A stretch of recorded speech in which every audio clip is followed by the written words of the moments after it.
everybody, my name is Claudia B and I like to make fermentation. Fermentation is for me a way of life. It's not just a recipe in my kitchen. I make fermentation every day. I make my vinegar, my wine, my cider, I make my pastry and the sourdough of course, and all vegetable fermentation, and I make also my cheese. Today I will explain to you, or I will try because I'm French, to explain to you how the way I use the grain milk, the culture, the starter to make my cheese every week. So I will begin. At the beginning, I take the milk ferment grain and I put them, of course, in milk. That's how we make kefir milk. Kefir milk is an aerobic fermentation, so it needs oxygen. So I take a glass of jar, and I like the big mouth to the jar because it's easy for me after to take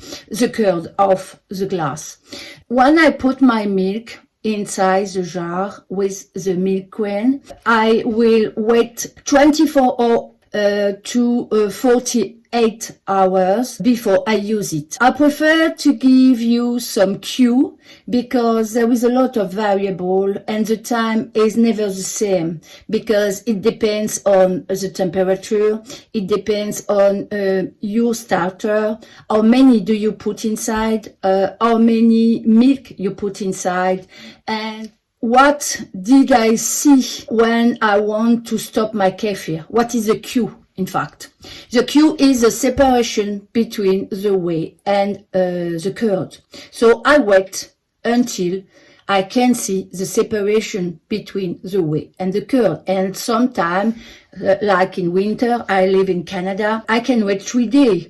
And when the milk is ready, I will observe it. Just some people, they stir the milk because the grains sometimes are on the top, but I didn't do anything. I just observe them. I put a cloth on the top and a rubber band to secure it, and I put it not in front of the light because it's not good for the starter, but I just let it in my kitchen and I will just observe it. When the kefir is ready, I will smell it, I can test it, and I will observe it. So what I have learned is that I can take all the jar and put in a fine strainer, but I prefer to go quickly. So I will take only the top, only the curd, and after I will strain the whey. So it will be more quickly to have a cheese, but you can do it. You can strain everything you have inside your jar and just wait for the night. Some people do like this, they put it in the fridge for the night and the day after they use it. I didn't do like this.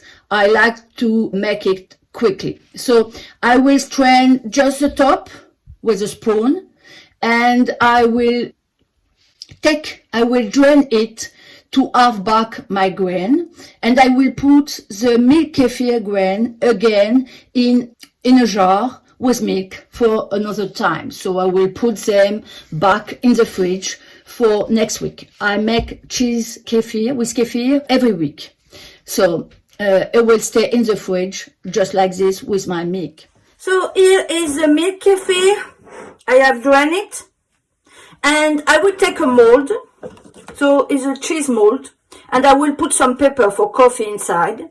And so I will take the milk, the curd I have drained inside. But if you didn't have a mold, I have a lot because I make a lot of cheese.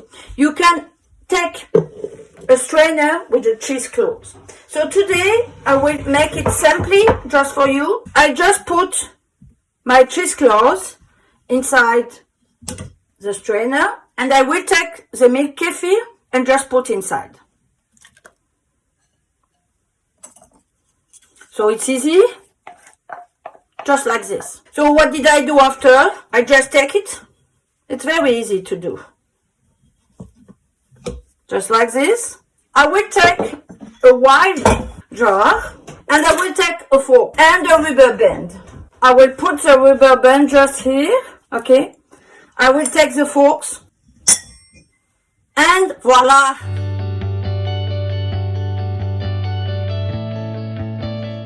So you can see I put the cheesecloth in a glass jar with the cloth on the top, and I put a rubber band to secure it because I didn't want something get inside. And I will just wait. How many times? Sometimes 24 hours, sometimes 48 hours, sometimes more. I will just wait and observe. I will put it in my fridge and I will let it drain. When the whey will flow and there is no more whey, the mass will be harder, and it will be the next step to make your cheese of kefir. Of course, you can eat it just like this and make a cream cheese. You put some salt, some herb like za'atar or perhaps oregano or what you like, and you will just put it on a bread and it will be excellent. But I like to make it harder and to have a different look, a look like the cheese when we ferment them, not cream cheese, but just like cheese at the next step. So I hope you like my explanation. I'm sorry for my English. I'm French. I try to explain to you. I have a lot of video in French, so you can see, only see if you didn't understand French, but you can observe how I work in my kitchen with kefir. And you can learn just observing what I do. Of course, if you have some mold, it will be easier. Why? Because it didn't take so many space in your fridge. And what I like to do, I like to put a weight on the top so it drains faster. I have a lot of different molds because I make a lot of kefir, but I begin with cheesecloth, and cheesecloth is efficient. You can do it like this. So for the next step, I will see you in 24 hours or maybe less, I don't know. I will make another video. I'm happy to meet you today. I hope you like this video. I hope my accent is not so bad. See you later. Bye-bye.